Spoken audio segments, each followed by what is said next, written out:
Rosalie, a 46-year-old working mom. I've been married to my husband Peter for 23 years, and our son Thomas is all grown up now. Peter and I live not too far from my childhood home, and we visit my in-laws and my dad from time to time. My mom passed away about 5 years ago, and only my dad is left, but my brother Randall and his wife Matilda live with him, so I've not been overly concerned. Randall and Matilda don't have kids, so it's just the three of them at the house. They've been living there for a while and seem to get along without much fuss, but peace was short-lived after my mom passed. About a year ago, we found out that my dad has dementia. My dad retired at 70 and was always a workaholic, so I had my concerns. The loss of my mom may have been a trigger. His symptoms gradually worsened until Randall finally took him to the hospital.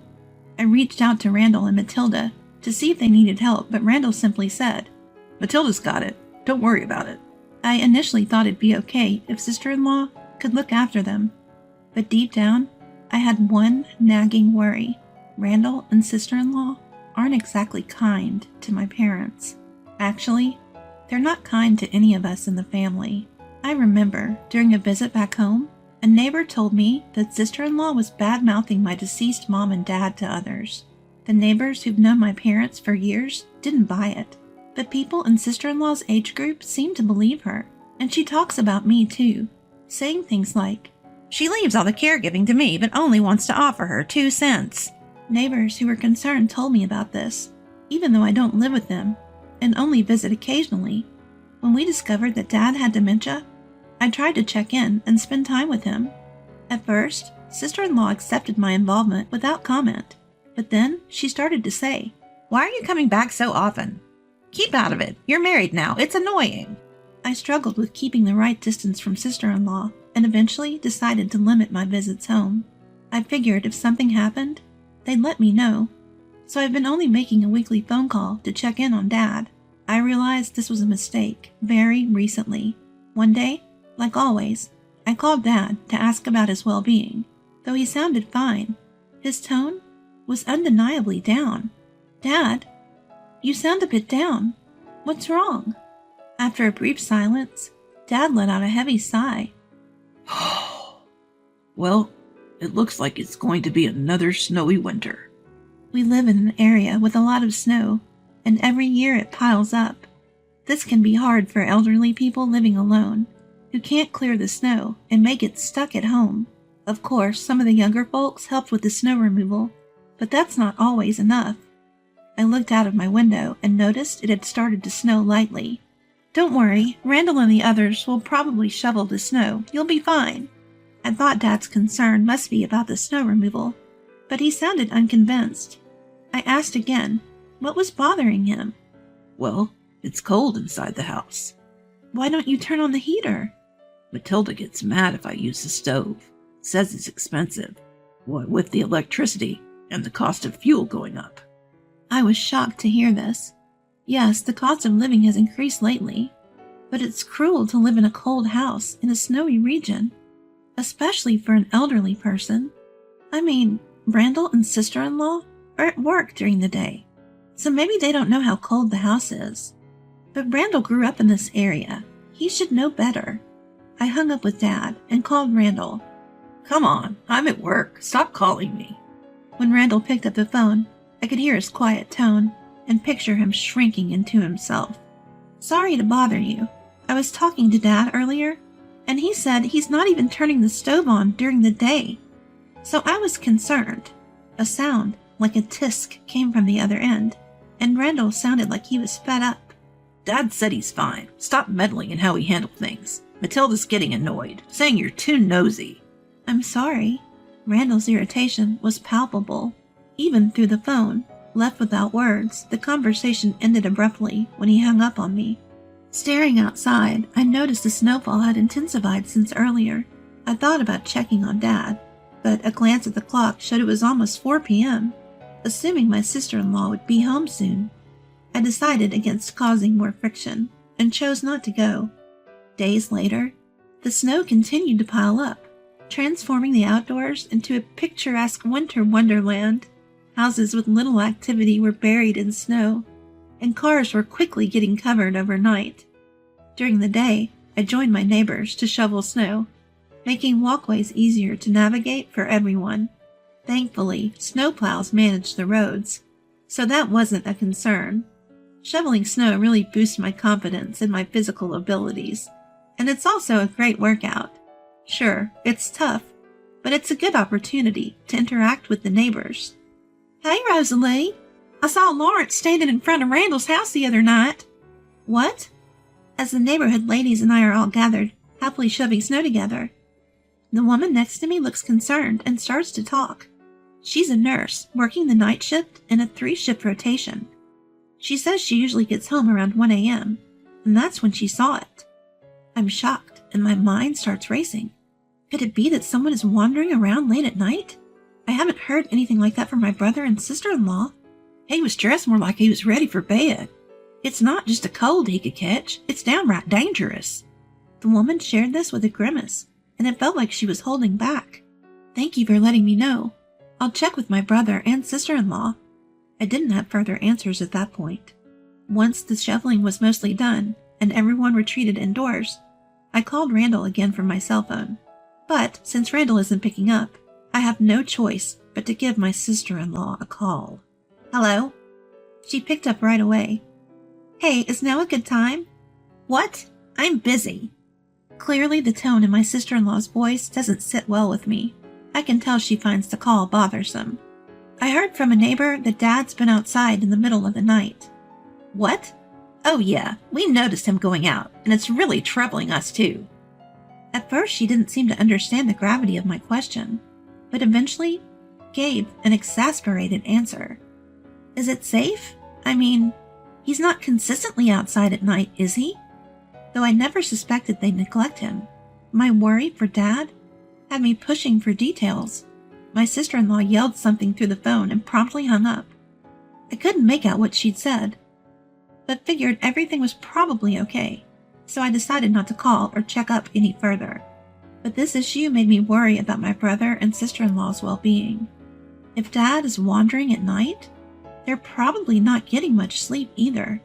I found myself thinking about different options. Should we consider placing Dad in a care facility? That night, I decided to discuss it with Peter. Well, you might have a point. Maybe it's not best to keep leaving it up to Randall and his family, Peter said. The more we talked, the more Peter seemed open to the idea of a care facility.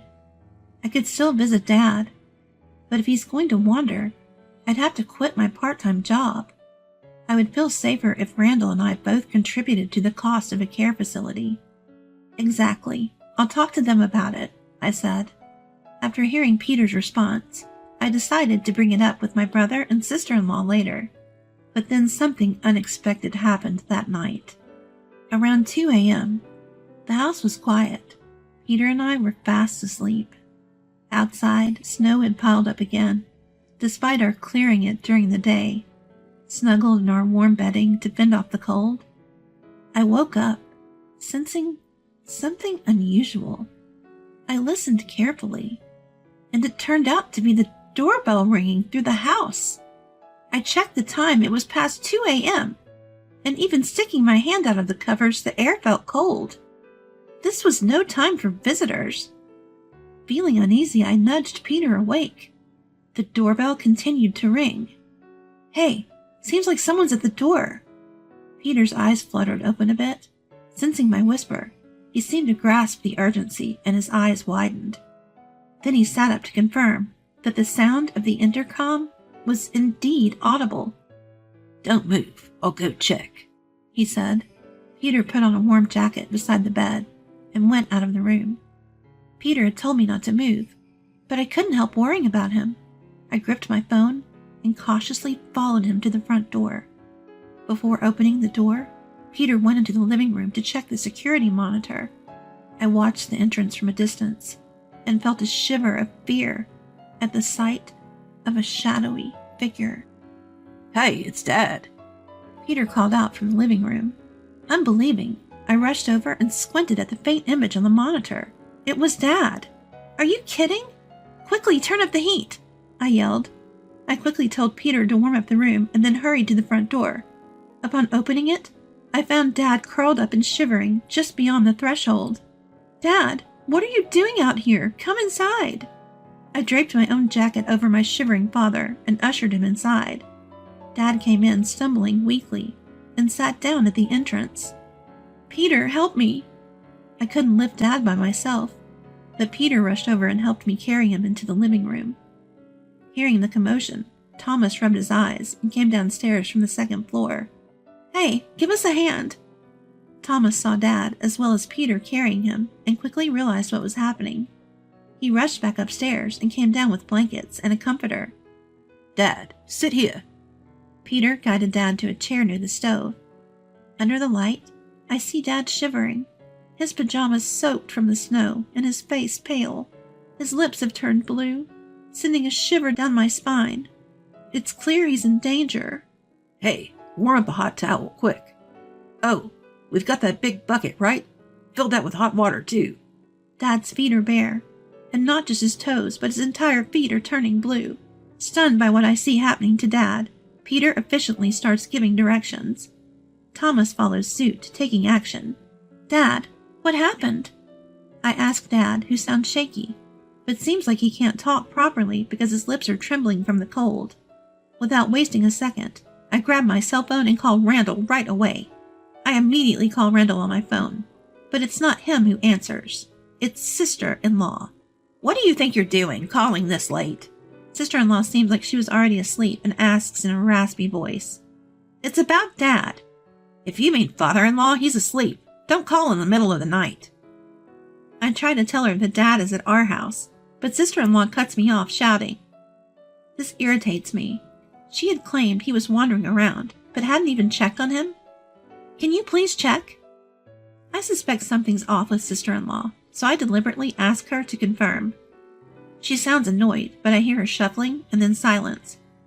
Moments later, she yells, "He's here. Just stop it already."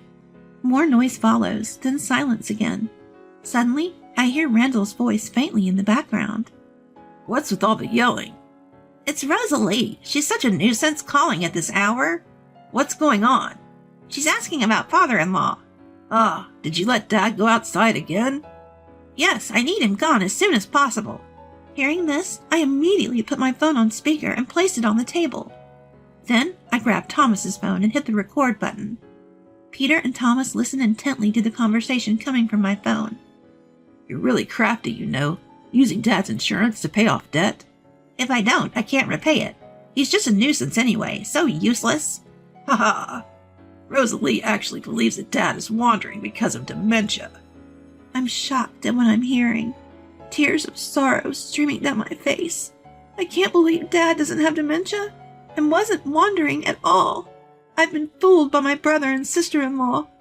That woman is such a fool, but now, even if something happens to father-in-law, no one will suspect her. After hearing all that, I hung up the phone. I stood there stunned, not knowing what to say. Peter snapped me out of it, telling me to get it together.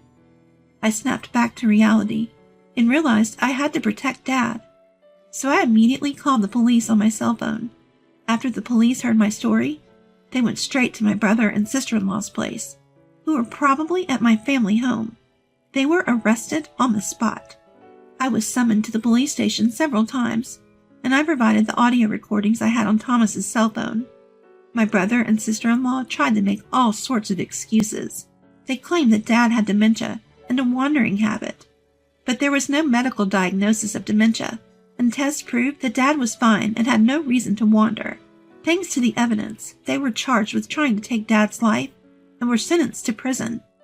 After consulting with Dad, we decided to sell our family home. We changed all our contact information and never saw my brother and sister-in-law again. We all moved. When I asked Dad why he hadn't talked to me about the terrible situation he was in, despite not having dementia, he just said he didn't want to be a burden and didn't elaborate further. Dad was always a kind person, never the type to raise his voice even when he was verbally abused by Randall. And since Mom passed away, he's been like a living ghost. I wondered if he too wanted to move on. But Dad never spoke about it, so the truth remained unknown. I'm sorry for being a burden, Dad told Peter and me while we were cleaning up at the new place. Dad, I'm glad I could protect you. That will never happen again. At those words, Peter also smiled and said, Exactly. Dad gave a faint smile in return.